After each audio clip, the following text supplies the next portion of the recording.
దేవుని వాక్యములో నుండి కొన్ని విషయాలు స్పష్టంగా మనము ధ్యానం చేద్దాం. దయచేసి ప్రతి ఒక్కరూ యెహెజ్కేలు గ్రంథం 28వ అధ్యాయం. నిన్న 27వ అధ్యాయం చదువుకున్నాం. మనం 27వ అధ్యాయం నుండి వర్తమానం విన్నాం. అయితే వరుసగా మాత్రం ధ్యానం చేయలేదు.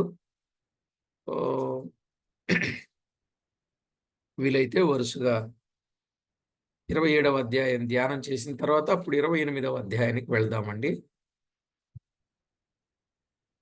27వ అధ్యాయం మొదటి నుండి 4 వచనాలు చదువుకుందాం.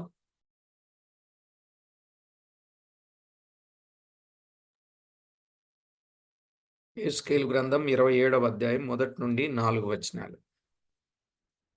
మరియు యెహోవా వాక్కు నాకు ప్రత్యక్షమై ఇలాగు సెలవిచ్చెను, నరపుత్రుడా, తూరు పట్టణమును గూర్చి అంగలార్పు వచనమెత్తి దానికి ఇలాగు ప్రకటన చేయుము.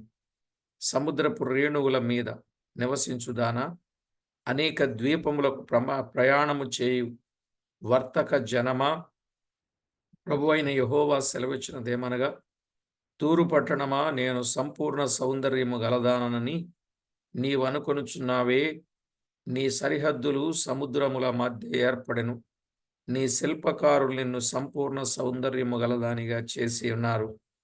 నీ ఓడలను సేనీరు దేశపు సరళవృక్షపు మ్రానుతో కట్టుదురు. లెబానోను దేవదారు మ్రాను తెప్పించి నీ ఓడ కొయ్యలు చేయుదురు. ఓకే, చదవబడిన ఈ లేఖనం కొరకై ప్రార్థన చేసి దేవుని వాక్యాన్ని మనం విందాం. కృపగల మా తండ్రి, దయగల మా దేవ, మీకు స్తోత్రము చెల్లిస్తున్నాం.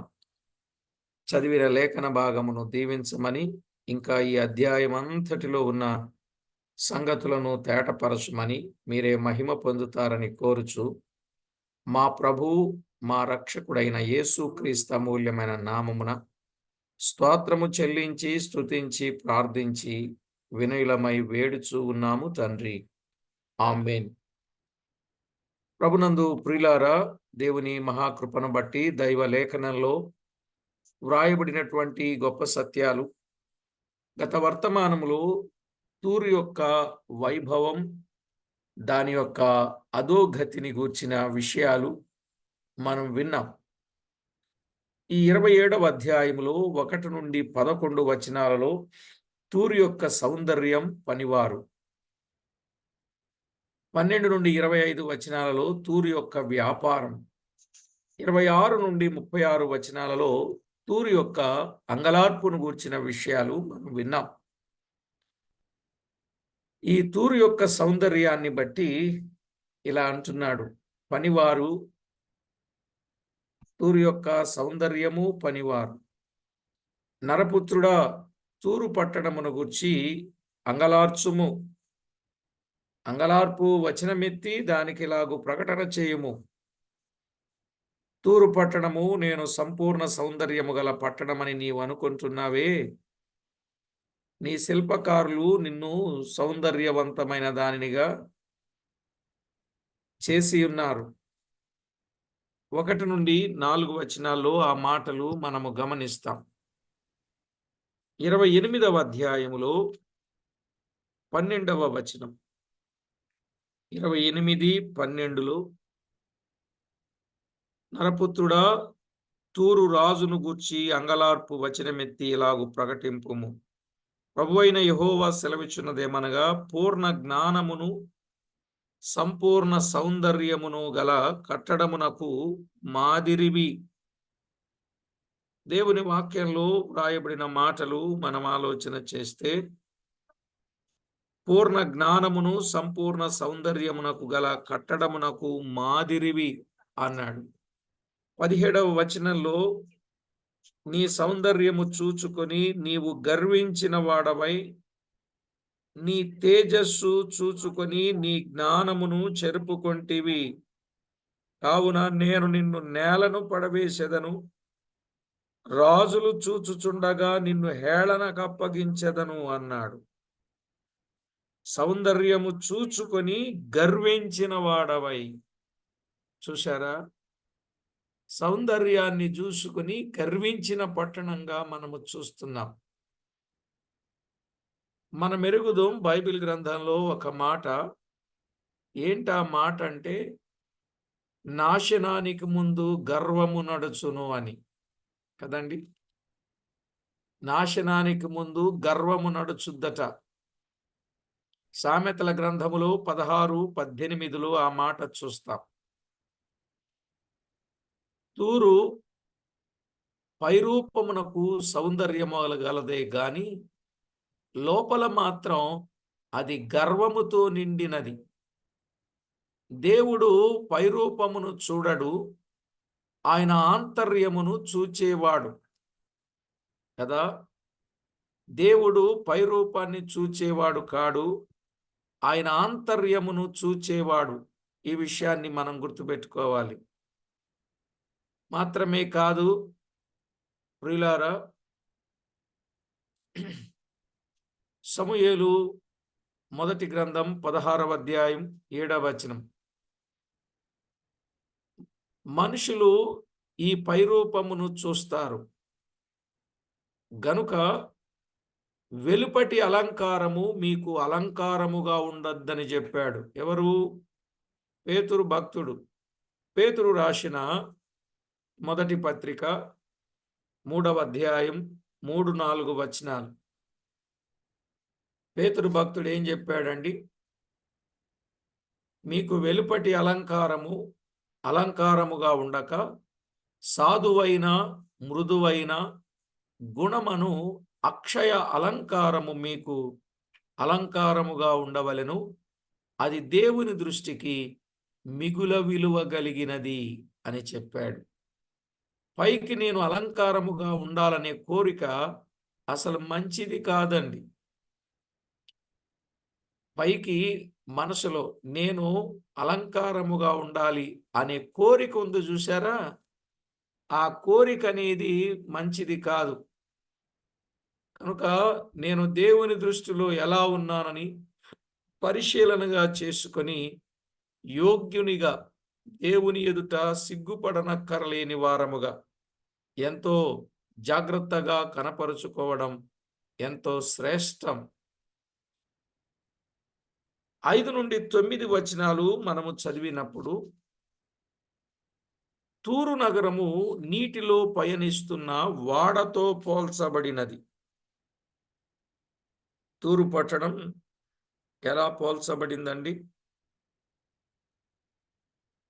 నీటిలో పయనిస్తున్న వాడతో పోల్చబడినది. ఈ వాడ నిర్మాణానికి సేనీరు అనగా హెర్మోను నుండి సరళపు దేవదారు మ్రానులు, బాషాను నుండి సింధూరపు మ్రానులు. 5-6 వచనాల్లో హెర్మోను నుండి సరళపు మ్రానులు, దేవదారు మ్రానులు, బాషాను నుండి సింధూరపు మ్రానులు, ఐగుప్తు నుండి ఎలీషా ద్వీపము నుండి తెరచాపకు బట్టలు తేబడిను అన్నాడు. 7వ వచనం. తూరుకు 40 కిలోమీటర్ల ఉత్తరాన ఉన్న సీదోను, తూర్పు 40 కిలోమీటర్ల దూరములో ఉన్న ఉత్తరాన ఉన్న సీదోను అర్వదు నివాసులు కళాశాలుగా ఉన్నారు. చూశారా వారు ఎలా ఉన్నారండి? అక్కడ నుండి తేబడినటువంటి వారు ఎలా ఉన్నారో చెప్పినట్లుగా మనము చూస్తాం. వాడ నాయకులుగా ఉన్నారు, వాడ కళాసులుగా ఉన్నారు. వాడ కళాసులుగా ఉన్నారని 8వ వచనంలో మనము చూస్తాం. నీ స్వజనులో చేరిన ప్రజ్ఞావంతులు నీకు వాడ నాయకులుగా ఉన్నారు. గెబలు పనివారిలో పెద్దలు వాడను బాగు చేసేవారుగా ఉన్నారు. 9వ వచనం. ఓడలు బాగు చేసేవారుగా ఉన్నారు. దూరములో ఉన్న పారసీకు వారు, లూదు వారు, పూతు వారు నీ సైన్యములు చేరి నీకు సిపాయిలుగా ఉన్నారు అన్నాడు. సిపాయిలుగా ఉన్నట్లుగా చూస్తున్నాం. ఎవరెవరు? పారసీకు వారు, లూదు వారు, పూతు వారు. వారును నీ డాళ్లను శిరస్త్రాణములను ధరించువారు. వారి వలన నీకు తేజస్సు కలిగెను అన్నాడు. తేజస్సు కలిగినట్లుగా చూస్తున్నాం వారి వలన. ప్రియులారా, అంతటి ఘనత వారు సంపాదించిన వారుగా ఉన్నారు. 60 వారు నీ సైన్యములో చేరిరి. 11వ వచనం. వీరందరూ నీ సౌందర్యమును సంపూర్ణపరచెదరు అన్నాడు. ఇక ఇతర దేశ సామాగ్రి పనివారల ద్వారాని కలిగినట్లుగా మనము ఆధారాలు చూస్తూ ఉన్నాం. ఇవన్నీ ఇంతమంది తనకు తోడవటం మూలాన నాకు ఎదురే లేదు, నాకు తిరిగే లేదు అనుకుంది తూరు పట్టణం. అలా ఎప్పుడూ గర్వించకూడదండి. కలిగిన వాటిని బట్టి, పొందిన వాటిని బట్టి, అనుభవించే వాటిని బట్టి ఎప్పుడు అతిశయించకూడదు. ఎందుకంటే ఏమో ఎప్పుడైనా ఏమైనా ఊడిపోవచ్చు, రాలిపోవచ్చు. కనుక అవి శాశ్వతం అని అనుకోకూడదు. బళ్ళు వాడలు కావచ్చు, వాడలు బళ్ళు కావచ్చు. ఎప్పుడు ఎలా ఉంటుందో ఎవరికి తెలియదు. నేడు మనకి ఏదైనా ఆధిక్యత ఉంటే మనం ఏం చేయకూడదండి? గర్వించకూడదనే పాఠాన్ని నేర్చుకోవాలి. ఇక బైబిల్లో గర్వించినటువంటి వారి జీవితాలు ఎలాగైపోయాయో మీకు తెలుసు. గర్వించినటువంటి ప్రియులారా, నెబుకద్నెజరు రాజు పాత నిబంధనలో గడ్డి మేయవలసి వచ్చింది కదా, అడవిలోకి వెళ్ళవలసి వచ్చింది. గర్వించడాన్ని బట్టి గద్దె దిగాడు, గడ్డి మేశాడు. అంతఃపురములో ఉన్నవాడు అడవిలోనికి తరుమబడ్డాడు అని వ్రాయబడింది. ఎంత విచారకరమైన పరిస్థితి. కనుక ఎప్పుడు కూడా గర్వించకూడదు. దేవుడిచ్చిన ఆయుష్ బట్టి కానీ, ఆరోగ్యాన్ని బట్టి కానీ, అందాన్ని బట్టి కానీ, ఆధిక్యతను బట్టి కానీ, ఉద్యోగాన్ని బట్టి కానీ, అయిన వారిని బట్టి కానీ, బలాన్ని బట్టి కానీ, బలగాన్ని బట్టి కానీ, పేరు ప్రఖ్యాతలను బట్టి కానీ ఎప్పుడూ అతిశయించకూడదు. అలాగే బైబిల్ గ్రంథంలో ఇంకొక ఆయన అతిశయించాడు. అపోస్తల కార్యాల్లో 12వ అధ్యాయంలో ఒకరోజు ఆయన ప్రసంగం, రాజవస్త్రాలు వేసుకొని ప్రసంగం చేస్తూ ఉంటే ప్రజలన్నారు, ఇది దైవ స్వరమే కానీ మానవ స్వరము కాదంటే పొంగిపోయాడనమాట. గర్వించాడు. చివరికి ఏమయ్యాడు? ఆ గర్వాన్ని బట్టి దేవుడు మొత్తాడు. అతడు పురుగులు పడి ప్రాణము విడిచెను అని వ్రాయబడింది. ఎవరి కోసం ఆ మాట? హేరోదు కోసం. అమ్మా, హేరోదు కోసం.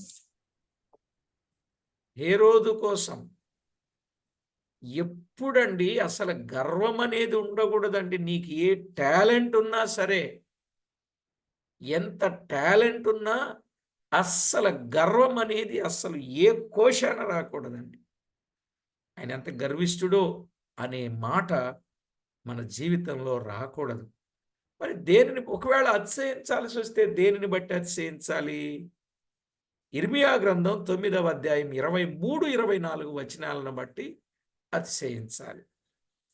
దేవుని యందే అతిశయించాలి, దేవునిలోనే అతిశయించాలి. అలాగూ అతిశయించిన వారు పాత నిబంధనలో ఉన్నారు, క్రొత్త నిబంధనలో పౌలు కూడా ఉన్నాడు. నేను అతిశయిస్తాను నా దేవుణ్ణి బట్టి అన్నాడు. చాలా కారణాలు ఉన్నాయి. కనుక మనకు కలిగినవి దేవుని చేత, దేవుని కృప చేతనే కలిగి ఉన్నవని దేవుణ్ణి స్తుతించాలి గాని, గర్వించడం గాని, అతిశయించడం గాని, అహంభావము గాని ఎప్పుడు కూడా ప్రదర్శించకూడదు. నేను తెలివైన దానిని, తెలివైన వాడిని, నాకు ఎదురే లేదు, నాకు తిరిగే లేదు, నేను ఆడింది ఆట, పాడింది పాట, చెప్పింది వేదం అన్నట్టుగా ఏ ఒక్కరు కూడా ప్రవర్తించకూడదండి. రైట్. ఇర్మియా రిఫరెన్స్ చెప్పండి. 9వ అధ్యాయం 23, 24 వచనాలు. ఇర్మియా 9, 23, 24. ప్రభువును బట్టే అతిశయించాలి, నన్ను పరిశీలనగా తెలుసుకున్నటను బట్టే అతిశయించాలి. అట్టి వారిలో నేను ఆనందించువాడనని ప్రభువు చెప్తారు అక్కడ. సరే, ఇక తర్వాత 12 నుండి 25 వచనాలు. 12 నుండి 25 వచనాలు. మనము ఇవన్నీ మీరు తర్వాత వ్యక్తిగతంగా చదువుకోండి. దీనికి అంతటికి ఒక మాట, తూరు యొక్క వ్యాపారం. తూరు యొక్క వ్యాపారం. అబ్బో, ఈ వ్యాపారములో ఏ ఏ దేశాల నుండి వస్తారు, ఏ ఏ దేశాలకు వీరు వెళ్తారు, ఏ ఏ వస్తువులు వారు ఎగుమతులు దిగుమతులు చేసుకుంటారు, ఇలాంటి ఇత్యాది విషయాలన్నీ కూడా 25 వచనాలలో స్పష్టంగా వ్రాయబడ్డాయి.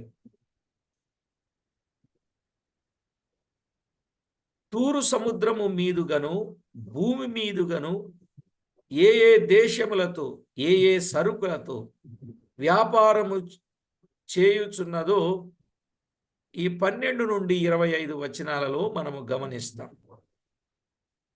ప్రియులారా, మీరు లెక్క పెట్టుకుంటారా? నేను లెక్క పెట్టి చెప్పేనా?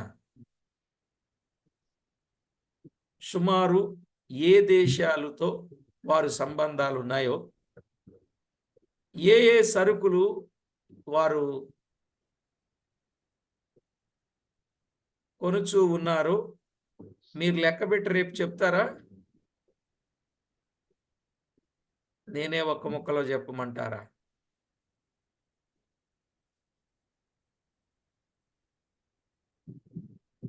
మీరే ఒక్క ముక్కలో చెప్పండి అన్న. మీరు మాత్రం కష్టపడరన్నా.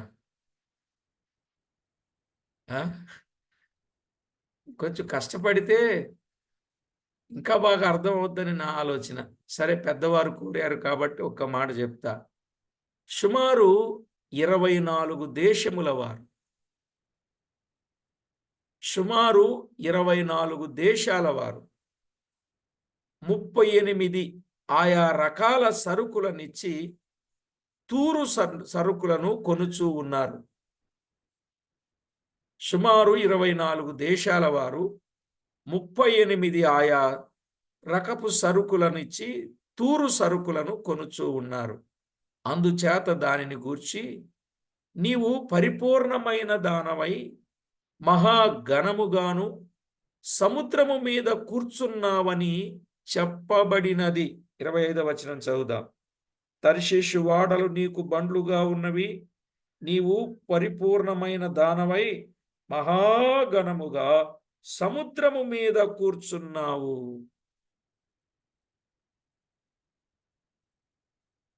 చూసారా ప్రియులారా, ఒకానొక దినాన 25 సంవత్సరాలకు పూర్వం చెప్తున్నాను నేను, సీడు వ్యాపారం జరిగేది. ఒక టైగర్ రొయ్యి పడిందంటే లక్షల కోట్లలో వ్యాపారం జరిగేది వాళ్ళకి. ఇప్పుడు కూడా జరుగుతుంది అనుకోండి. చాలా అంత సముద్రపు వ్యాపారం. ఇక్కడ సరుకులు, రకరకాల సరుకులు, బిజినెస్ చాలా ఘనంగా జరిగేది. ఆ వరుసలోనే కదా దేవుని పిల్లల్ని ఇవన్నీ అమ్మి విశ్రాంతి దినమును నిర్లక్ష్యము చేసేటట్టుగా చేశారని మనం విన్నాం. కనుక తూరు యొక్క వ్యాపారం వారికెంతో లాభసాటిగా ఉన్నది. దాన్ని బట్టి వారికి గర్వం ఉన్నది. వ్యాపారంలో కొన్ని రకాలున్నాయి. కొద్దిగా చెప్తాను, రాసుకోండి. వ్యాపారంలో కొన్ని రకాలు. ఏంటా రకాలు? 1, జీవనోపాధి కొరకైన వ్యాపారం. జీవనోపాధి కొరకైన వ్యాపారం. ఆ మాట అపోస్తలుల కార్యముల గ్రంథం 16వ అధ్యాయం. జీవనోపాధి కొరకైన వ్యాపారం 16వ అధ్యాయం.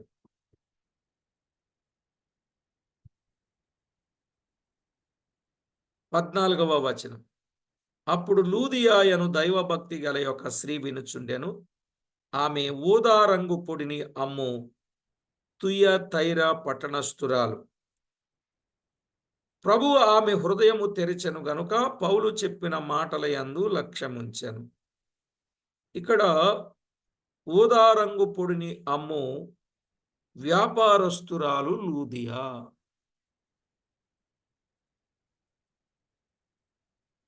ఇది జీవనోపాధి కొరకైన వ్యాపారం. లూదియా చేసిన ఆమె ప్రభువును ఎరిగిన కుటుంబం అంతా ప్రభువును అంగీకరించి ఫిలిప్పీ పట్టణములో ఒక సంఘమును స్థాపించుటకు కారణమైనది ఈ స్త్రీ. కనుక వ్యాపారం చేయడం తప్పని చెప్పలే. వ్యాపారం అనేది జీవనోపాధి కొరకైనా చేయాలి కానీ జీవితం ఇక్కడే అన్నట్టుగా, ఈ సంపాదన కొరకైనట్టుగా మనము చేయకూడదు వ్యాపారం. మనందరికీ తెలుసు, వ్యాపారవేత్త రతన్ టాటా. తెలియని వారెవరున్నారు? రతన్ టాటా చేసే వ్యాపారం, అన్ని రంగాలలోనూ రతన్ టాటా వ్యాపారాలు ఉన్నాయి. కానీ ఆయన సామాన్యమైన జీవితాన్ని జీవిస్తూ వచ్చే ప్రతి లాభాన్ని పేద పిల్లలకు, పేదవారికి ఆయన వాటిని పంచిపెడతాడనేది ఒక సత్యం. మీరు విన్నారా రతన్ టాటా కొరకు? Okay, thank you. మీరు ఒక్కళ్ళు ఇద్దరు వింటే చాలండి. ఈ కొంతమంది ఉన్నారు, వాళ్ళు పంచిపెట్టడానికి కాదు, వాళ్ళు పోగేసుకోవడానికి విలాసవంతమైన జీవితాలకు ఉన్నారు కదా.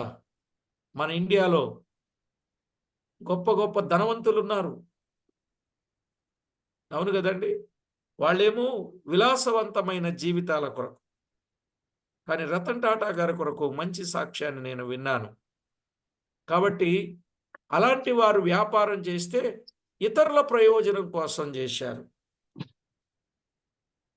వ్యాపారం అనేది చేయొచ్చు, తప్పు కాదు. అది జీవనోపాధి కొరకైన వ్యాపారమై ఉండాలి.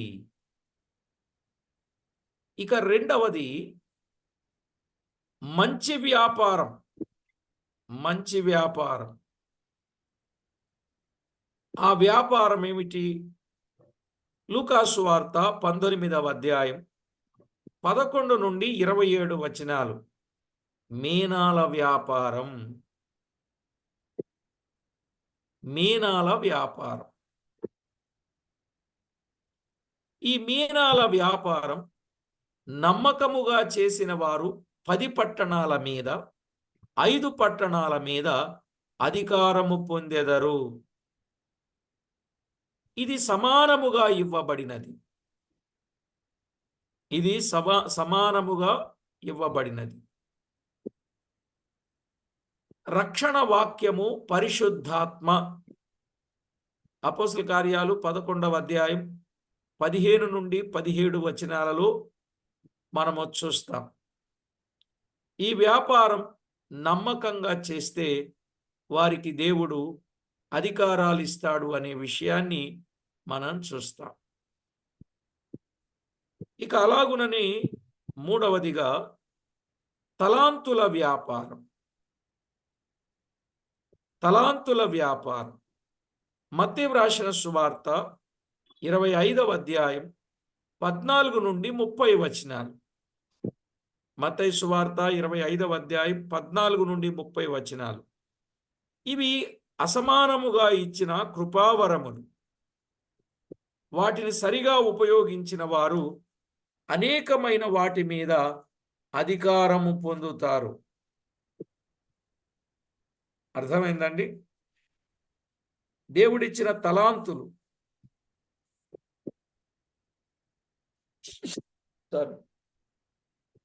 దేవుడిచ్చిన తలాంతులు వాటిని చక్కగా ఉపయోగించాలి. ఇచ్చిన తలాంతులను వ్యాపారం చేసి డబ్బు సంపాదించాలని అనుకోవడం చాలా తప్పు. ఈవేళ దేవుని పిల్లలైన వారికి చక్కని తలాంతులు ఇస్తా ఉంటే ఆ తలాంతులను దేనికి ఉపయోగిస్తున్నారండి?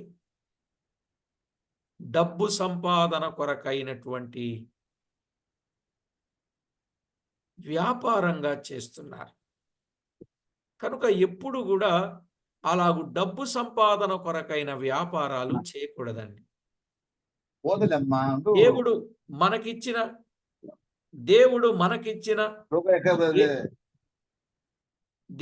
మనకిచ్చిన ఏ డబ్బైనా అది దేవుని కొరకు ఉపయోగించాలనే ఒక గొప్ప తలంపు కలిగి ఉండాలి. వస్తువైనా, వాహనమైనా, సొమ్మైనా, అసలు ఈ శరీరమే దేవునిది కదా. సజీవ యాగముగా మనము దేవునికి అప్పగించుకొని ఏం చెయ్యాలండి? దేవుని కొరకు పని చెయ్యాలి. లోక మర్యాదను అనుసరించకుండా దేవుని కొరకు మనకు ఇచ్చిన తలాంతులను ఉపయోగించాలి. కొంతమందికి పాట పాడే తలాంతు, కొంతమందికి వాయిద్యము వాయించే తలాంతు, కొంతమందికి పరిచర్య చేసే తలాంతు, ప్రార్థించే తలాంతు, వాక్యం చెప్పే తలాంతు, సేవలో సహకరించే తలాంతు, చేతులు చాచి పరిచర్యలో పాలు పంపులు పొందుకునే తలాంతు. ఇలాగున దేవుడు ఒక్కొక్కరికి ఒక్కొక్క తలాంతు ఆయన ఇచ్చినప్పుడు వాటిని దేవుని కొరకు చక్కగా ఉపయోగించవలసిన వారమై ఉన్నాం. నిజమే ప్రియులారా, కొంతమంది సంఘ కాపరిగా ఉండి, నమ్మకమైన బుద్ధిమంతుడుగా ఉండి, నమ్మకముగా పనిచేసిన వారికి ఆయనకు కలిగిన అధికారం అంతటి మీద అధికారం ఇయ్యబడుతుంది అన్నాడు. లూకాసు వార్త 12వ అధ్యాయం 42-44 వచనాలు.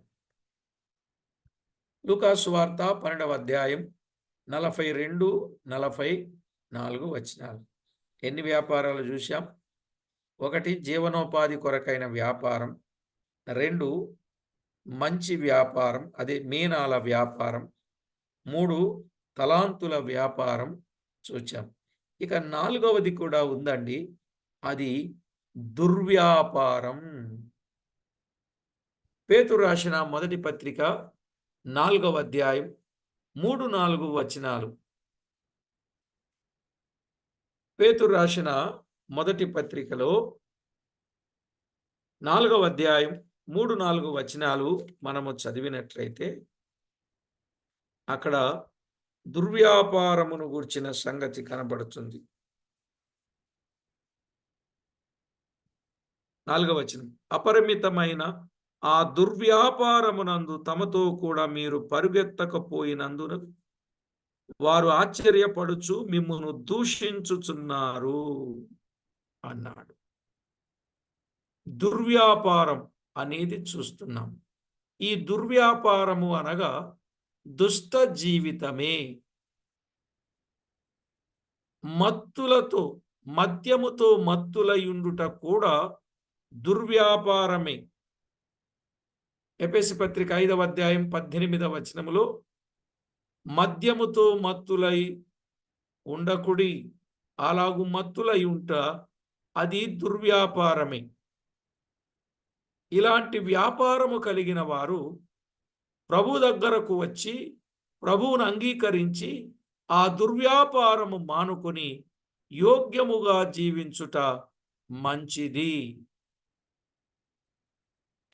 చూడండి, దుర్వ్యాపారం అంటే ఉన్న ఆస్తిని కూడా నాశనం చేసుకోవడమే. తండ్రికి 2 కుమారులు ఉన్నారు. అందులో చిన్న కుమారుడు తండ్రిని ఆస్తిని అడిగాడు, తండ్రి ఇచ్చాడు.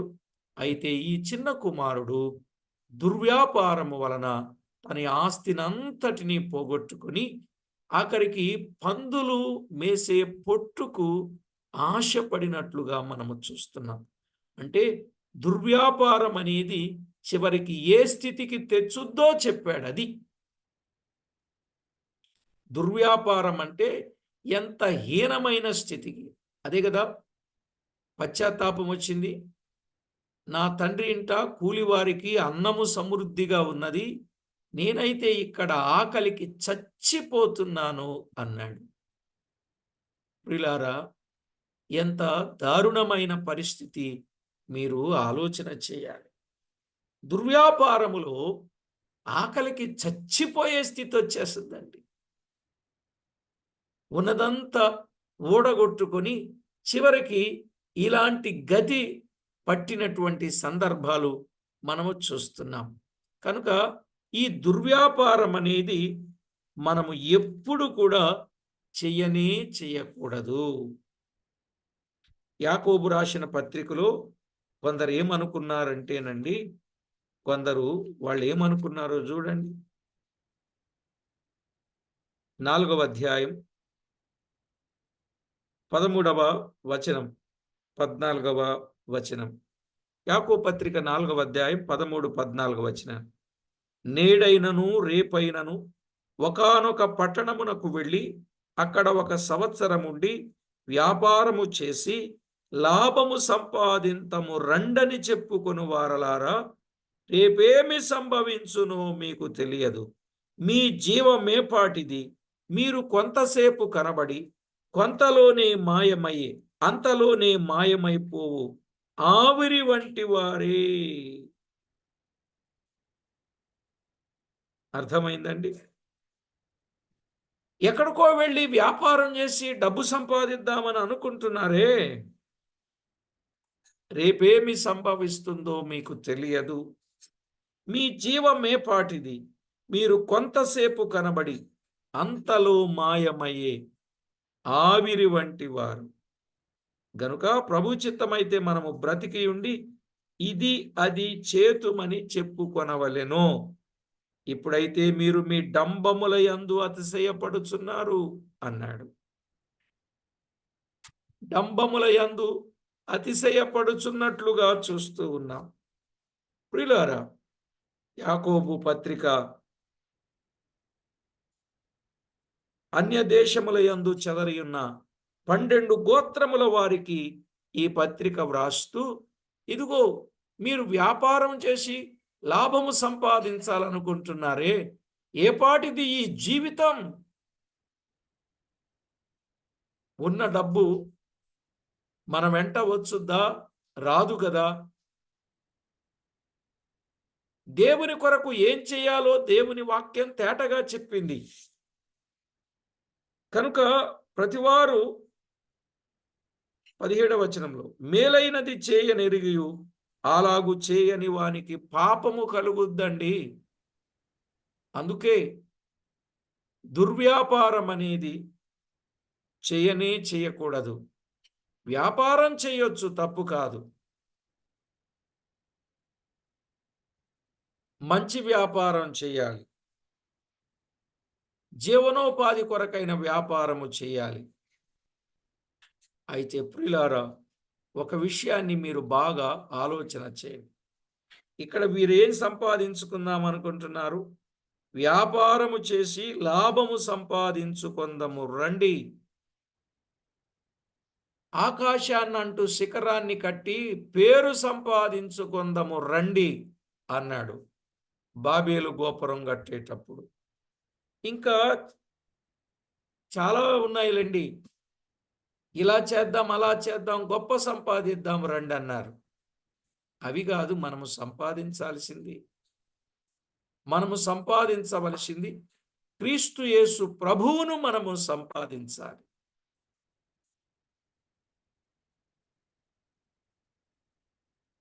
అపోస్తలుడైన పౌలు చెప్తాడు ఫిలిప్పీ పత్రికలో, నాకు ఏవేవి లాభకరములో వాటిని క్రీస్తు నిమిత్తము వాటిని నేను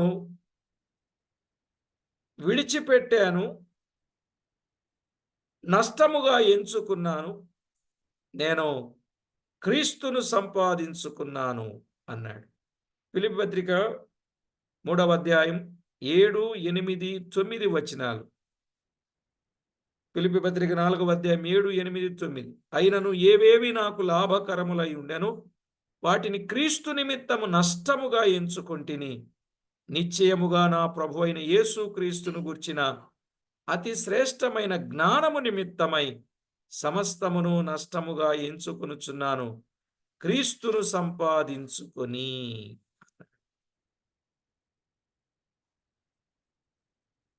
ఎవరిని సంపాదించుకున్నాడు ఆయన? క్రీస్తును సంపాదించుకున్నాడు. క్రీస్తు లేని సంపాదన ఒక సంపాదనేనా అండి? క్రీస్తు లేని పేరు, క్రీస్తుకు లేని ఘనత, మీరు ఏది సంపాదించినా దానివల్ల ఏమాత్రము ప్రయోజనం అనేది లేదు అనే విషయాన్ని మీరు జ్ఞాపకం పెట్టుకోండి. దైవ గ్రంథములో వ్రాయబడిన సత్యాన్ని మీరు ఆలోచన చేసినట్లయితే చాలా బాగుంటుంది.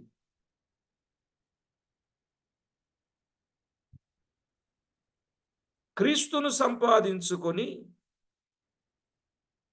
విశ్వాసమును బట్టి దేవుడు అనుగ్రహించు నీతి గలవాడనై అన్నాడు. అది జీవితంలో దేవుణ్ణి సంపాదించుకొని దేవుడు అనుగ్రహించు నీతి కలిగిన వారుగా జీవించడం మనము నేర్చుకోవాలి. కానీ ఈ తూరు పట్టణం అలా లేదు. అందువల్ల ఏం జరిగింది? 26 నుండి 36, యెహెజ్కేలు గ్రంథం 27వ అధ్యాయం 26 నుండి 36 వచనాలు. ఇక్కడ మనము తూరు అంగలార్పును చూస్తున్నాం. తూరు అంగలార్పును చూస్తున్నాం. నీ కోలలు వేయువారు మహాసముద్రములోనికి నిన్ను త్రోయగా, తూర్పు గాలి సముద్ర మధ్యమందు నిన్ను బ్రద్దలు చేయును అన్నాడు. నీ కోలలు వేయువారు మహాసముద్రములోనికి నిన్ను త్రోయగా, తూర్పు గాలి సముద్రం మధ్యమందు నిన్ను బ్రద్దలు చేయును. తూర్పు గాలి అంటే అది శత్రువులతో పోల్చబడినది. పైరుగాలి, పడమటి గాలని చాలా మందికి తెలుసు.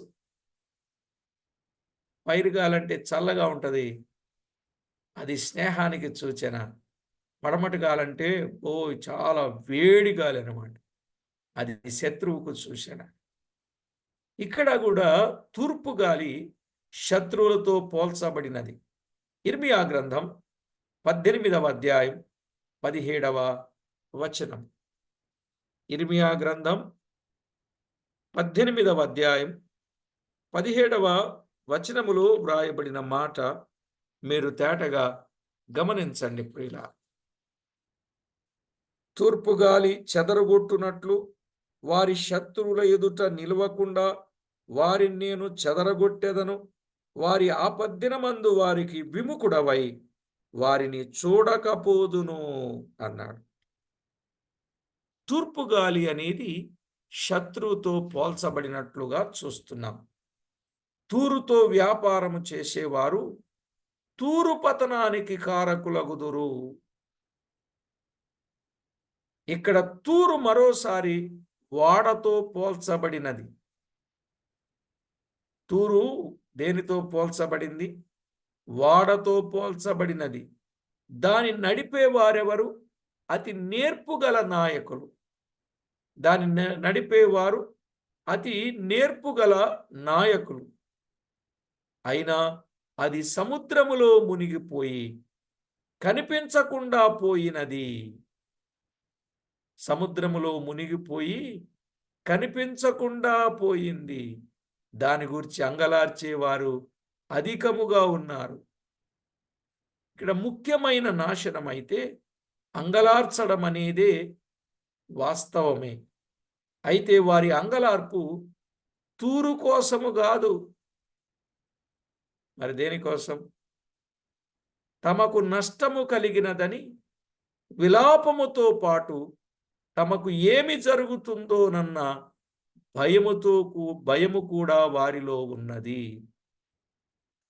అర్థమైందండి? పట్టణం నాశనమైతే నాశనమైందిలేండి, కానీ నా వ్యాపారం ఏమవుతుంది, నా లాభం ఏమవుతుంది, నా సంపాదన ఏమవుతుంది, చివరికి రాబడి లేకపోతే నేనేమవుతాను అనేది విలాపం, అంగలార్పు, ఒక భయం ఏర్పడింది. అంతే. దేవునికి విరోధంగా ఎవరు జీవించినా వారి జీవితాన్ని ఇలా భయములోనికే నెట్టేస్తాడు. దేవుడు విరోధి అయిపోతూ ఉంటాడు. దేవుడు నష్టాన్ని, కష్టాన్ని కలుగజేస్తూ ఉంటాడు. కనుక ఇలాంటి పరిస్థితి ఎప్పుడూ తెచ్చుకోకుండా జాగ్రత్త పడాలన్నదే ఇక్కడ చెప్పబడిన సంగతి. అర్థమైంది కదండి?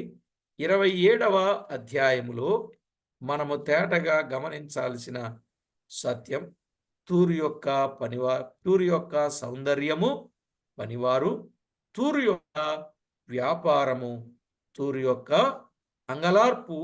27